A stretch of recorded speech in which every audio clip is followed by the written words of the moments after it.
play the game. Hey guys, it's Southern Bell back again with another video. Today's video is episode 3 of Flirting with WWE wrestlers. In this series that I'm doing on my channel called Flirting with WWE wrestlers season. This is season 1. There is gonna be a season 2, probably with whole nother wrestlers. We are going to be flirting with no other than Triple H. Yeah, Triple H. Yeah.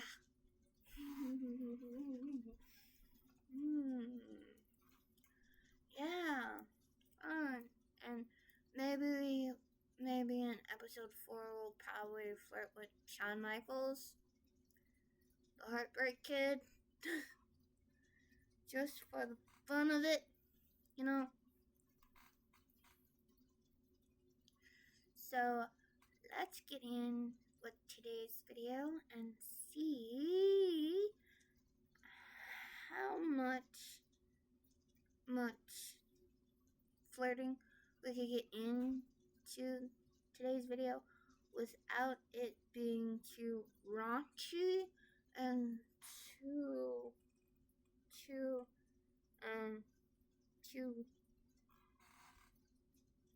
dirty.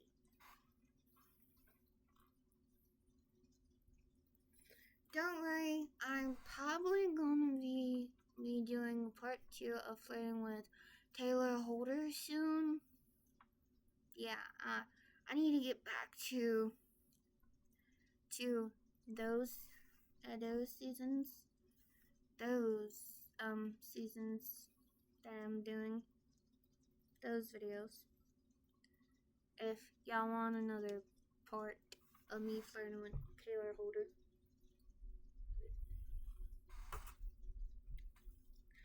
But I'm gonna say something. Yes, this is AI. It ain't real. Taylor Holder is in a relationship with some girl named I don't know her name. I think it's Zoe or something like that. Some dumb blonde bimbo with blue eyes.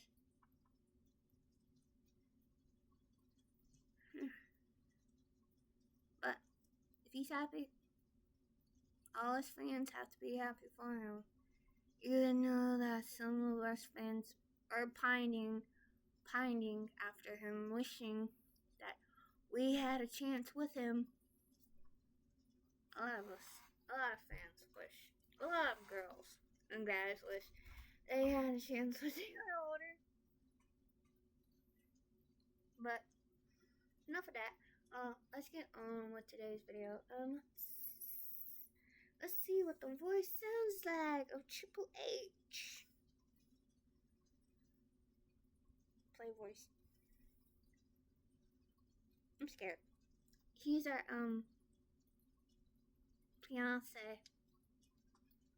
Come on, play, bro. Come on, nigga. Sometimes you gotta exit out of the app and then you gotta come back to that. How long is this damn podcast? And I'm sorry, guys. I have a podcast playing in the back. Come on. Come on. Good grief, no.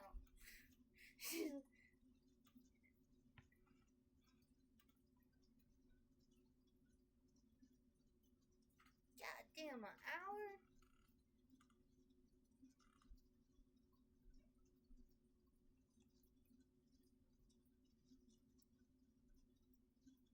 Yeah, I don't got time for that shit. I don't got time for that bullshit.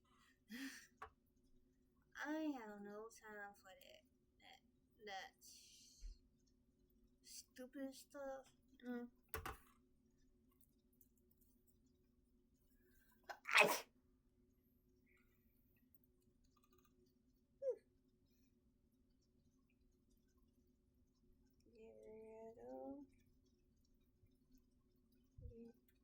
Let's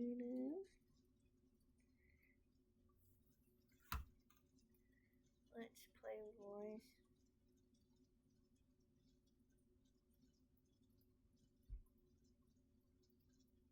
You are Hunter's fiance, and you were taking care of his 3 daughters, Aurora, Murphy, and Vaughn, who are 9, 7, 5. Hunter was at work, and you were in the kitchen making the girls' lunch.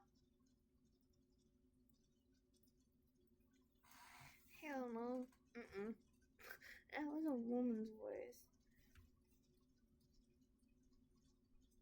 Lights, camera, action. Bringing Hollywood glam to your commands. There we go.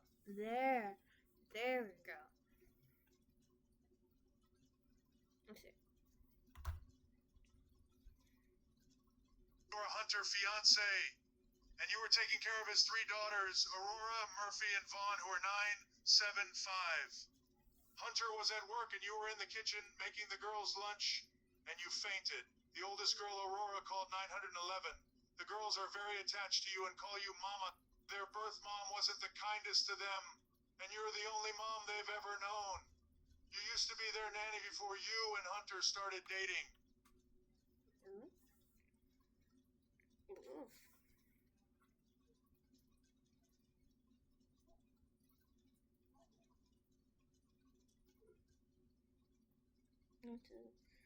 Good day. Here to make life a little less complicated.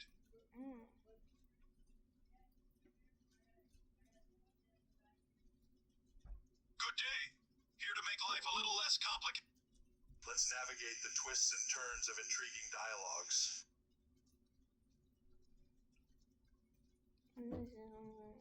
Join me in discovering the extraordinary in the ordinary. Join me in That sounds like his voice. That sounds like his voice today.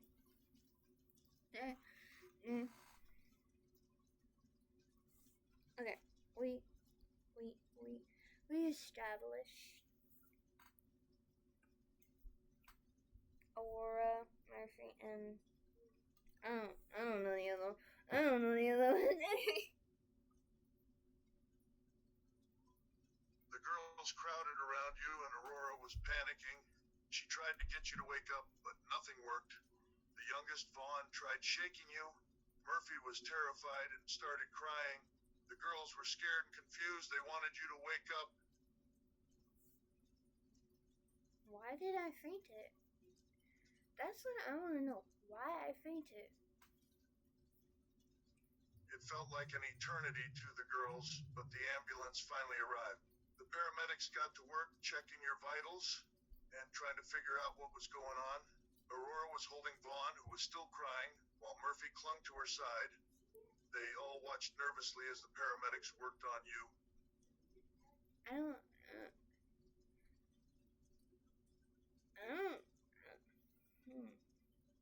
That is like confusing. Making lunch, then fainted. Why did I faint? What caused me to faint? Why leave me alone with young kids alone if I was going to faint?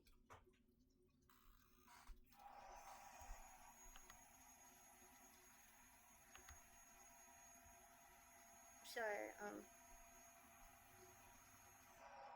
can't really do much with noises like that. When you live in a house with people that are doing stuff in the background.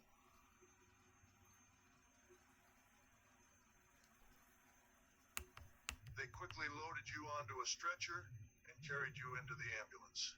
The girls wanted to go with you, but they were told they couldn't.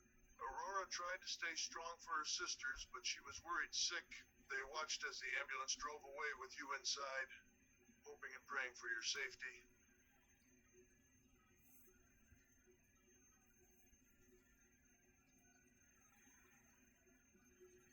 girls were left behind, feeling scared and alone.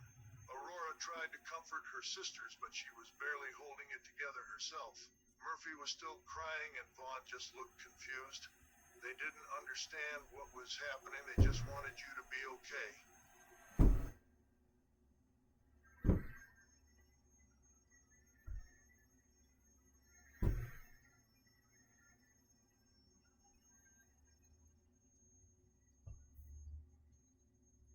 Sorry guys, can't really do much with that noise.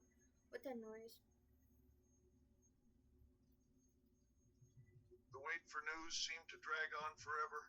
The girls sat together in the living room, their small hands trembling. Aurora tried to keep them occupied, but their minds kept drifting back to you. The clock on the wall ticked loudly, the sound seeming to echo their anxiety.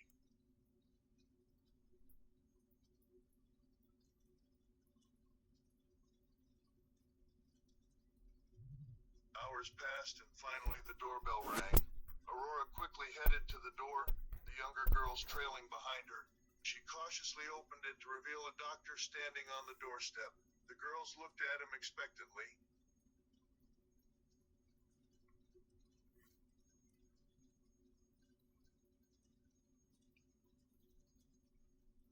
"May I come in for a moment?" the doctor asked. Aurora nodded and stepped aside to let him enter.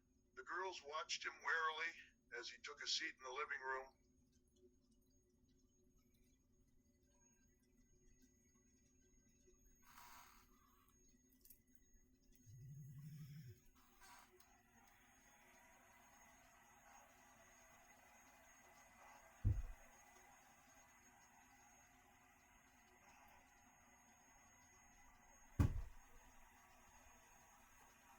The doctor took a deep breath before speaking. "I have some news about your nanny, Nova." He paused, looking at the anxious faces of the girls. "I'm not gonna lie, it's not good."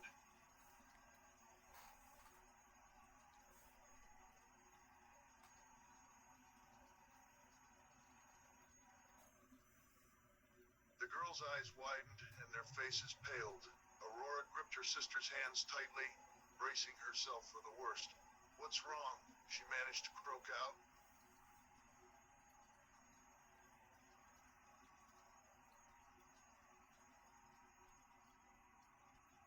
The doctor looked solemnly at them. "She's in critical condition. She had a severe hemorrhage, and we've had to rush her into surgery." The news hung heavy in the air like a dark cloud. The girls were stunned into silence, their young minds struggling to comprehend the gravity of the situation.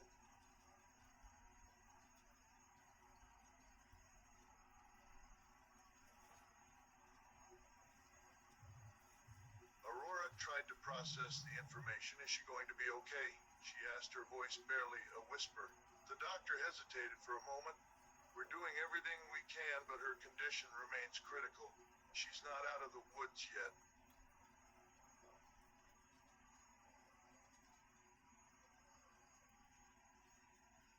Damn. The younger girls were now crying, the reality of the situation sinking in. The youngest, Vaughn, looked up at the doctor with wide, fearful eyes. "Will she wake up?" she asked in a small voice. The doctor's face softened. He hated this part of his job.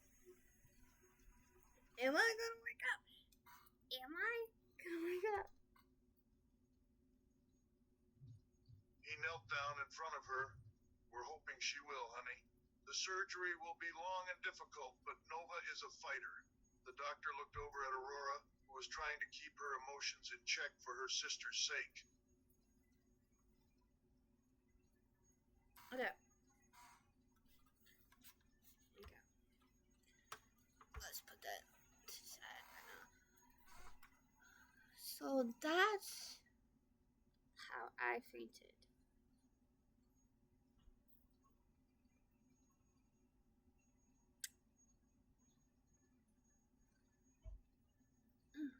I like the name they gave me, but wow. I don't understand. I don't really understand much about this. Hopefully, I wake up. Hopefully, I'll be out of the woods. Hopefully their dad will come home.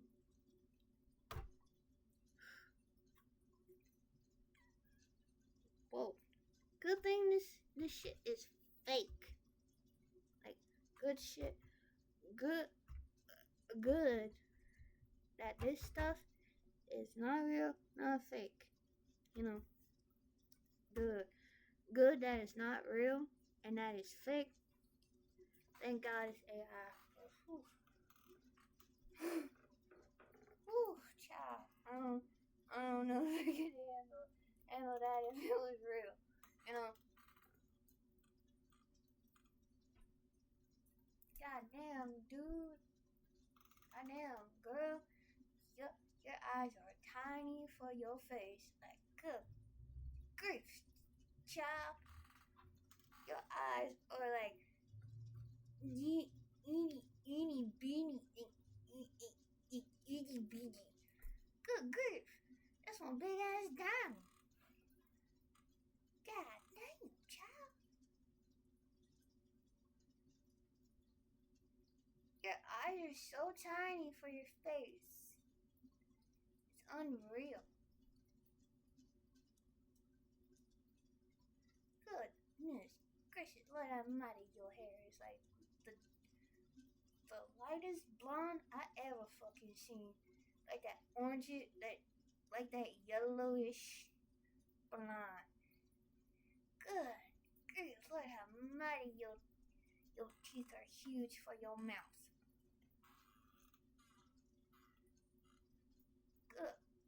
Goodness gracious. Good grief, woman. Your teeth are huge. What the hell is this?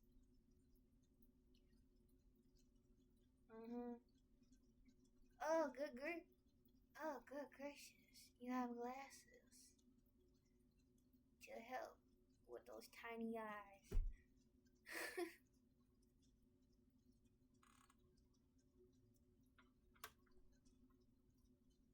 Like, I don't understand. I'm not being rude, but good grief, child.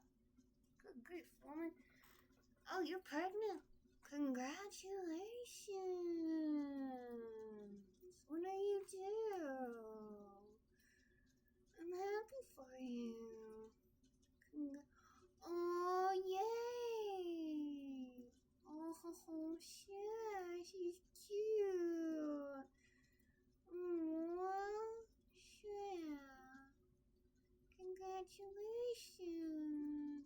Oh, she's adorable. Oh, I have a soft spot for babies. Is this something? I don't know. It's a game. What kind of fucking game? What kind of fucking game?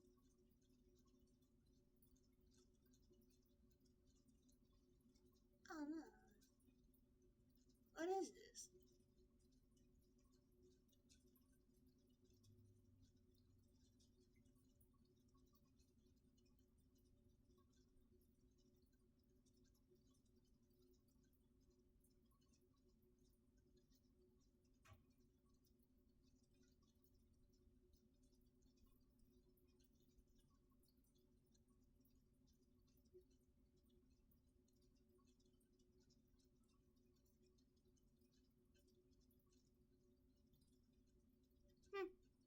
I don't know.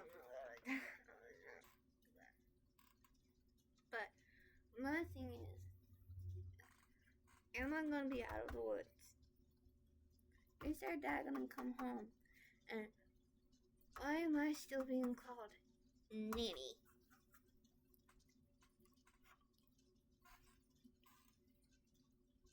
Let's get back into this, shall we? I don't know what I'm having for dinner. Yummy, see me eat. May she me eat dinner in some part of the video.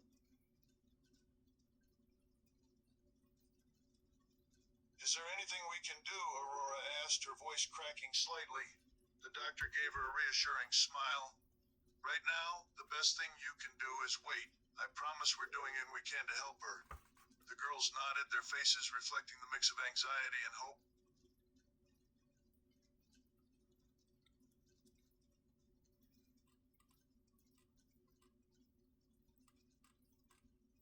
The doctor patted each girl on the head before standing back up. I'll come back to update you as soon as I have more news, he said before heading back out the door. The girls were left in silence once again, their hearts heavy with worry and uncertainty.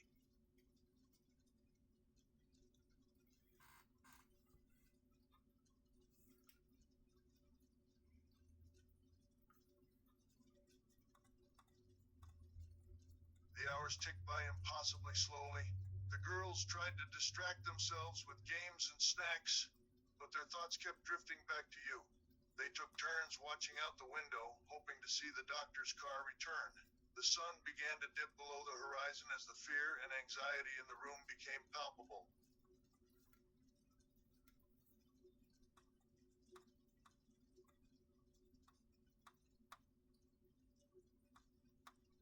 Finally, as the night settled in, the doorbell rang once again. The girls scrambled to their feet, their hopes lifting just a little. Aurora raced to the door and flung it open, revealing the same doctor who had visited earlier. Someone's happy. Me? The girls gathered around him, their faces pleading for good news. The doctor's expression was somber. I have some updates on Nova's surgery. The girls held their collective breath, waiting for the doctor to continue.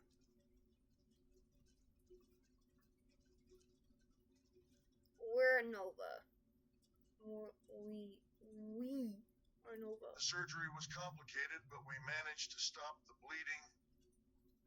She's still critical, but her condition has stabilized. The girls let out the breath they were holding. A small sense of relief washed over them. But the doctor's serious expression made them realize the battle wasn't over yet.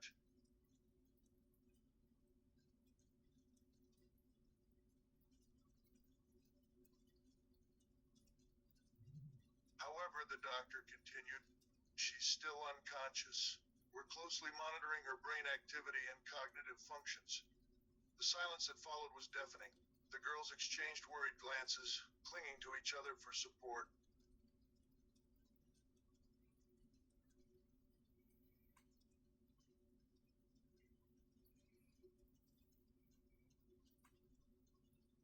We're keeping her in an induced coma for now to allow her brain to rest, but there's no way to tell when she'll wake up. The girls' faces dropped, the reality of your condition setting in. The doctor tried to reassure them. It's important to stay positive.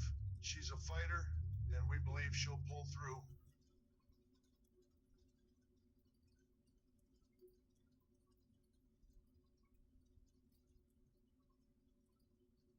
The girls nodded silently, their minds still whirling with worry.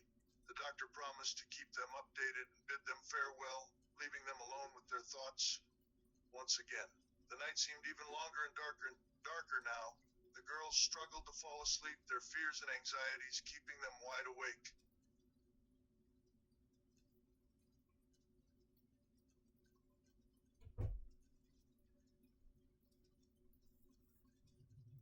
As the days passed, the girls found themselves stuck in a cycle of waiting, hoping, and worrying. Each day felt like weeks, and each update from the doctor brought a mix of relief and disappointment. Aurora tried to keep the younger girls occupied, but even their favorite games and activities couldn't fully distract them from their constant worry about you.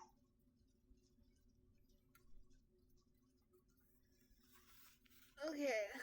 I don't really know. I don't know.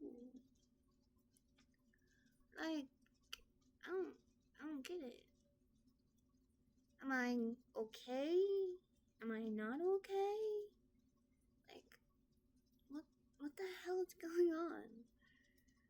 Because I'm confused with this story. how the person wrote it and how you interact with the AI with the story. I don't get it. I'm confused, beyond confused. And who's Murphy? Is that really his daughter's names in real life, or did they just come up with those names on the spot? No.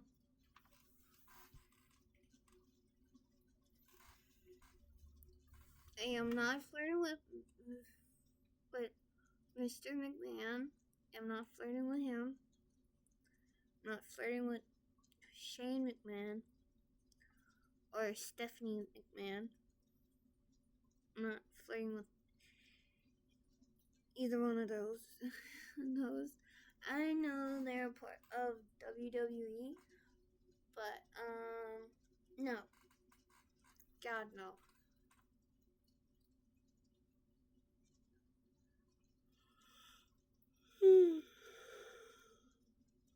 Ooh, shit.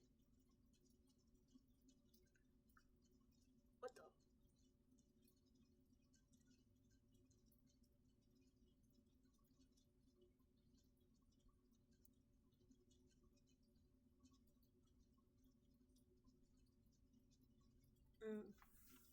I'm watching Starting Yellow Triplet. Oh, my leg, my butt, and my legs are going numb.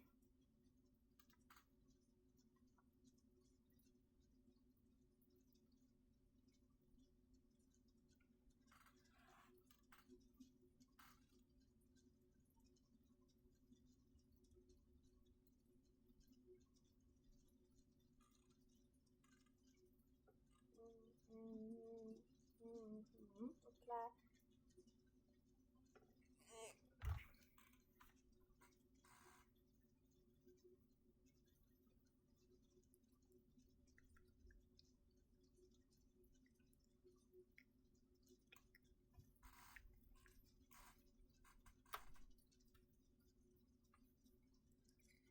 Hold on, guys.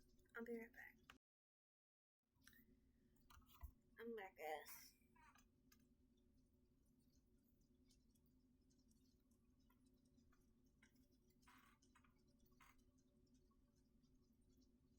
They missed your laughter, your hugs, and your comforting presence. The girls were used to you taking care of them, and your absence left a big hole in their daily lives. The house felt emptier and quieter without you around, only adding to their restlessness.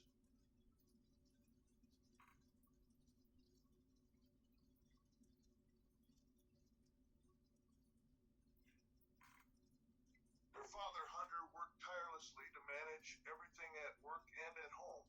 He tried his best to comfort the girls and give them hope, but his worry for you was evident in his eyes. He longed to have you back home with them, and the uncertainty of your condition was weighing heavily on him.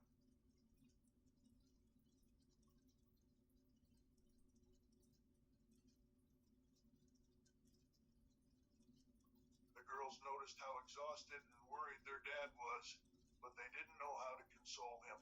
They simply clung tighter to each other, finding solace in their sibling bond and silently hoping for a miracle.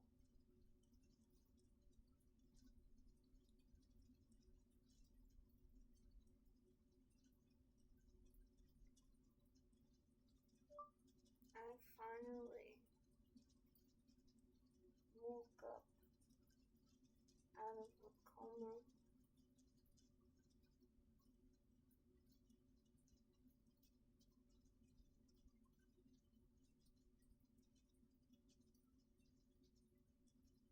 The girls' hearts leapt with hope and relief as they heard the news. You had finally woken up after weeks of worry and despair. They immediately rushed to your hospital room, their worried expressions turning into joyful smiles as they saw your eyes open. However, they could see that you were still weak and weary from the surgery and the prolonged coma. The girls crowded around your bed, their little hands reaching out to touch you, as if to assure themselves that it was really you. Hi, babies.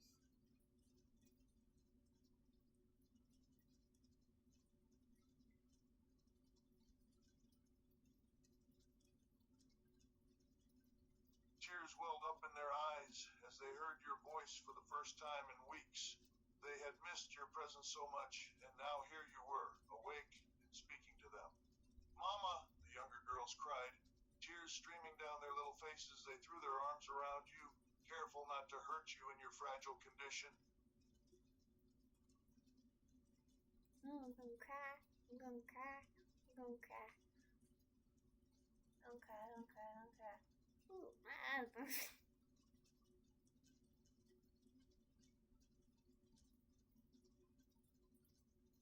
You felt their warm little bodies against you, and you fought back your own tears, not wanting to worry them more than you already had. I missed you all so much, you whispered, your voice still hoarse from disuse. The girls looked at you with a mix of relief and worry, their small hands stroking your face softly. We were so scared, Mama, Aurora said, her voice cracking slightly.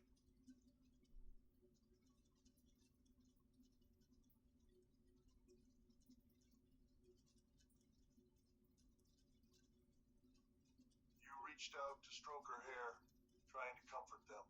I know, sweetheart. I'm sorry I had to scare you all like that, you said softly, your eyes filled with regret.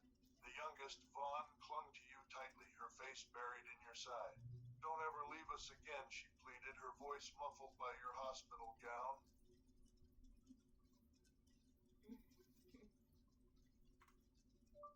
Hey, big guy. Miss me?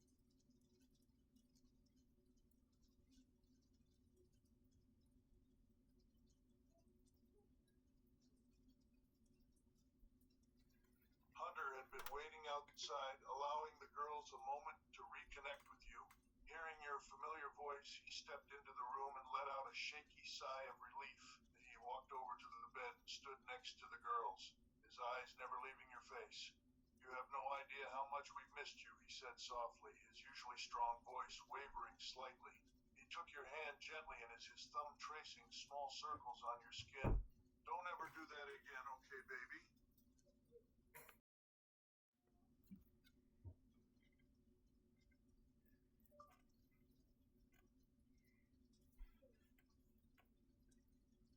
God, I missed you like crazy, babe.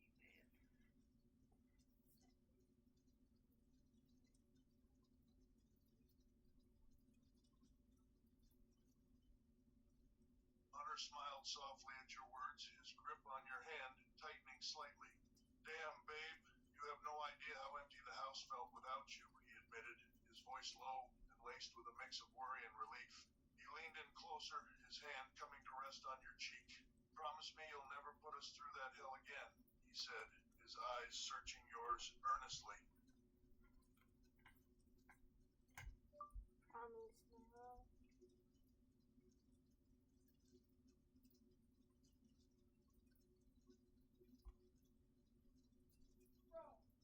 Hunter let out a deep breath, his relief palpable. Good. You better keep that promise, he said, his thumb brushing over your cheek gently.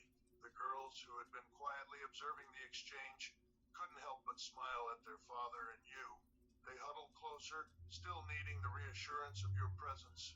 Hunter leaned down and placed a tender kiss on your forehead before sitting down beside you. Get some rest, baby, he murmured. We're not going anywhere. Okay. Yeah. Okay. I'm all.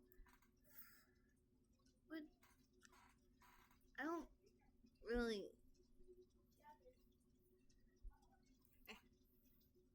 I don't really get the story that much. Much to be honest with you. True. But. Well. Well. I don't really know much. I don't know. Eh, eh.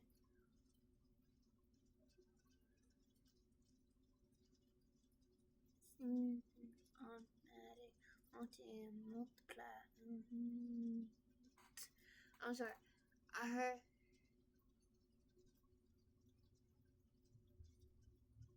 Tell your mom I'll be there in 10. Yeah, sure, Nick. We'll see.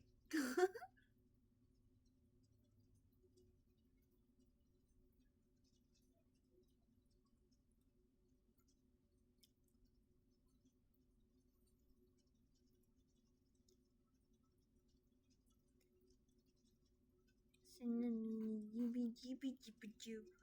Jibby jibby joo. Dabba dabba doo. Dabba dabba doo. I'm bored. Um.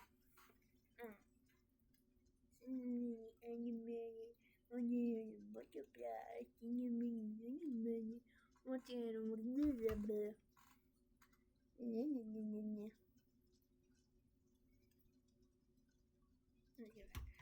You could see the exhaustion on Hunter's face.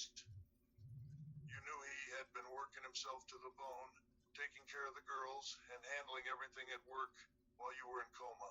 You looked tired, you said softly, your eyes filled with concern. Hunter sighed, running a hand through his hair. I'm all right. Just worried about you. He gave you a small smile, trying to mask his own fatigue. You could see right through him, though. You knew him too well. You're lying.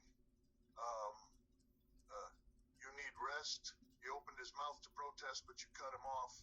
I know you've been working your butt off for us, but you can't keep going like this, babe.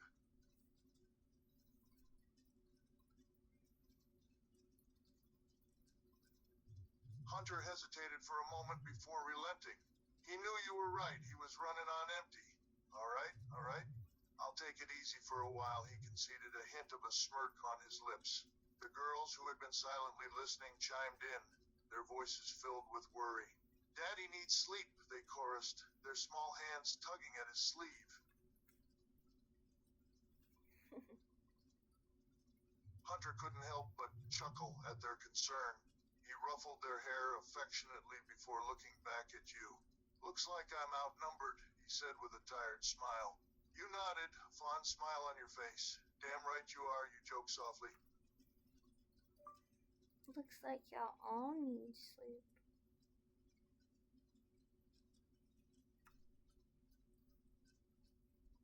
The girls giggled at your remark, their exhaustion showing in their drooping eyelids. They clung to you tighter, not wanting to leave your side. Hunter yawned, trying to conceal it but failing. Yeah, maybe we do, he admitted, his voice weary. Pull out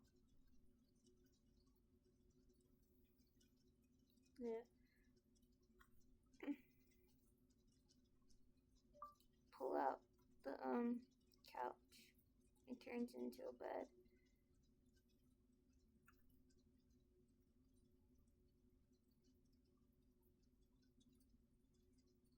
Let the girls sleep on that. And you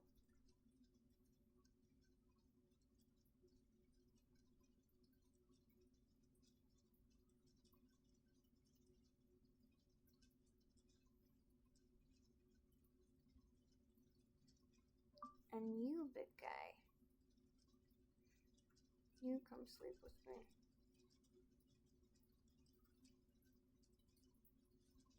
Hunter nodded, understanding your request.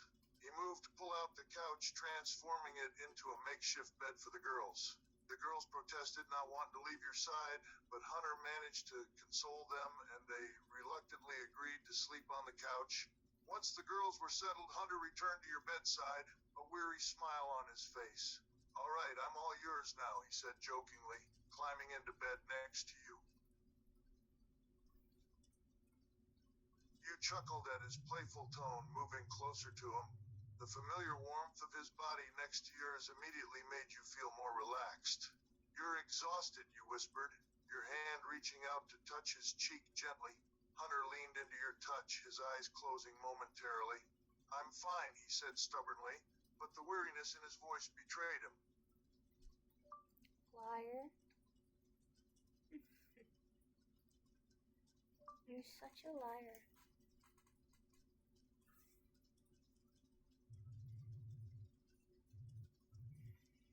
Hunter opened his eyes and looked at you, a mixture of amusement and exasperation on his face. Okay, maybe I'm a little tired, he conceded, a small smirk playing on his lips. You rolled your eyes affectionately, unable to resist teasing him. A little tired? You look like you're about to collapse.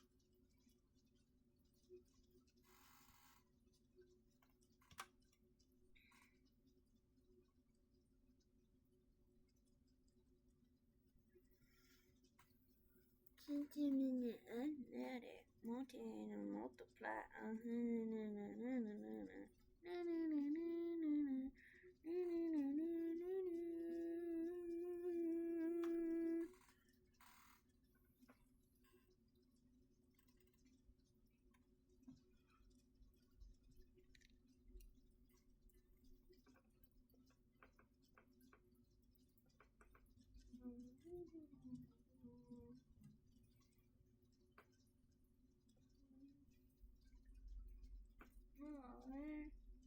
Yeah, mamas.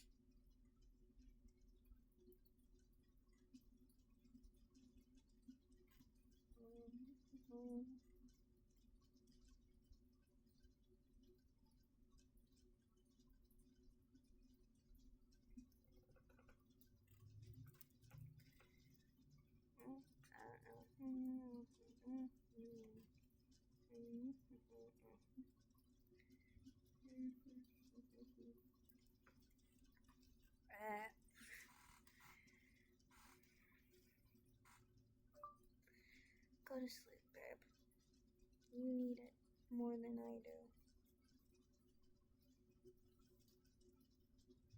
Hunter knew he couldn't argue with you, even if he wanted to. He could feel his body starting to shut down, begging for rest. He sighed, giving in. Fine, I'll sleep. But just for a little bit, he said with a hint of reluctance. He shifted closer to you, burying his face against your shoulder, his arm draping protectively over your waist. You felt him relax as he inhaled deeply, his body finally giving in to the exhaustion. It was obvious how tired he was. The lines on his face seemed to soften, and his breathing steadied. You held him close, your fingers gently running through his hair. Seeing him like this, so vulnerable and tired, made your heart swell with affection. The room was silent, except for the soft sound of his breathing. You continued to stroke his hair, listening to the steady rhythm of his breaths. The girls, sensing that their dad was now resting, quieted down on the couch. The only sound was their soft, occasional snores. My little family. I said to myself.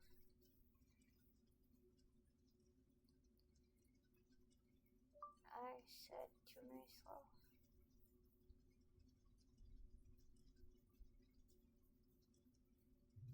As you looked around the room, taking in the sight of your family peacefully asleep, a wave of affection washed over you. The girls were curled up together on the couch, their sleep peaceful and innocent.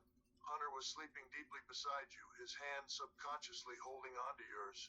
It was a scene of quiet contentment that filled your heart with love. In that moment, everything else seemed to fade away. The stress and worry of the past weeks melted away, replaced by a sense of gratitude and happiness. You knew that there would still be challenges and uncertainties ahead, but right now, in this quiet room, you felt an overwhelming sense of gratitude for your little family and the love that bonded you all together. You closed your eyes, your hand still gently stroking Hunter's hair, and let out a contented sigh. The warmth and comfort of your family surrounding you lulled you into a state of blissful tranquility. As you drifted off to sleep, surrounded by the soft breaths and soothing presence of your loved ones, you knew that you were exactly where you belong.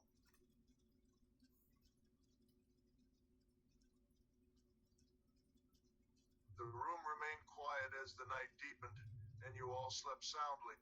The rhythmic breathing of your family creating a soothing lullaby that filled the room. Outside, the world continued its relentless march, oblivious to the peace and tranquility that you had found within the walls of the hospital room. As the night slowly gave way to dawn, the first faint streaks of sunlight pierced through the curtains, illuminating the room. Hunter stirred first, his eyes fluttering open, still heavy with sleep. He took a moment to get his bearings, his gaze falling on you, sleeping peacefully beside him. He watched you for a few moments, his eyes tracing your features, etched with affection. The stress and worry that had lined his face just a few hours ago had softened, replaced by a tender expression. He reached out to touch your face, his fingers lightly caressing your cheek. "Hey, baby," he whispered, his voice soft and gravelly with sleep. Yeah. What's up? Hunter smiled at your mumbled response, your sleepy voice still adorable, even in your groggy state. "Nothing much," he said, his thumb tracing small circles on your cheek. "Just admiring the view.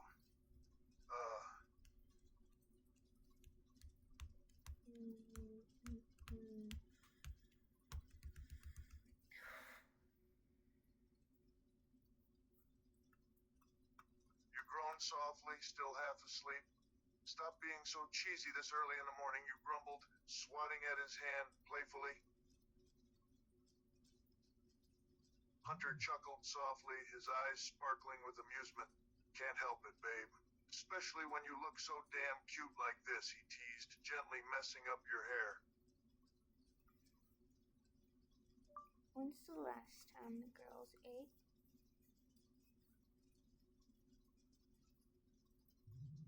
Hunter thought for a moment, recalling the previous day's events.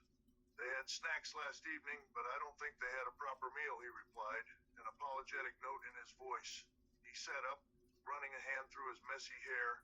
"I should probably check on them soon," he said, glancing over at the girls sleeping on the couch.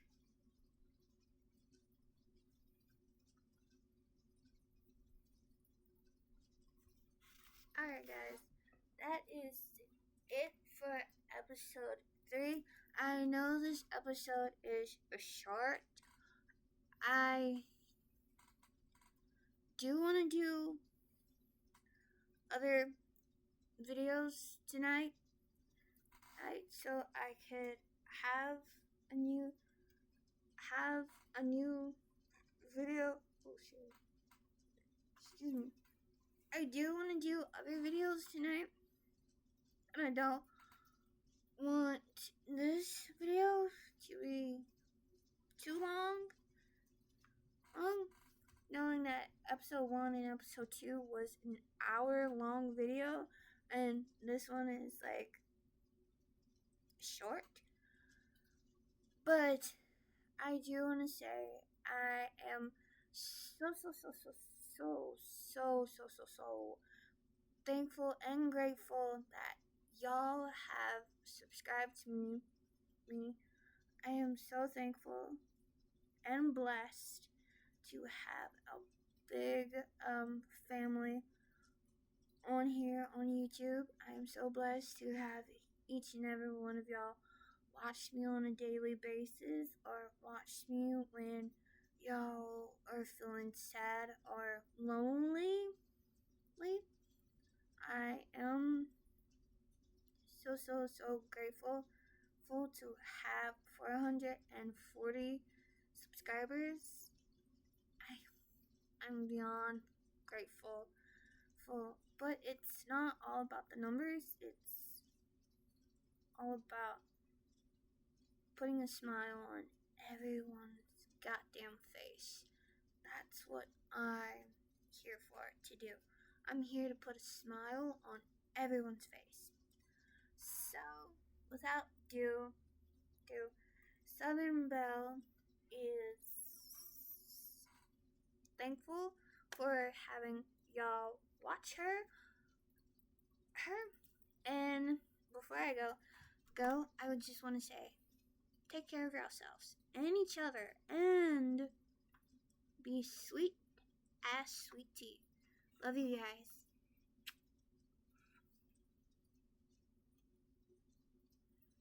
And stay you. Stay you. Stay as you. Don't change for anyone else. We all have flaws. Love you guys. And I'll see you guys in episode 4. Bye for now.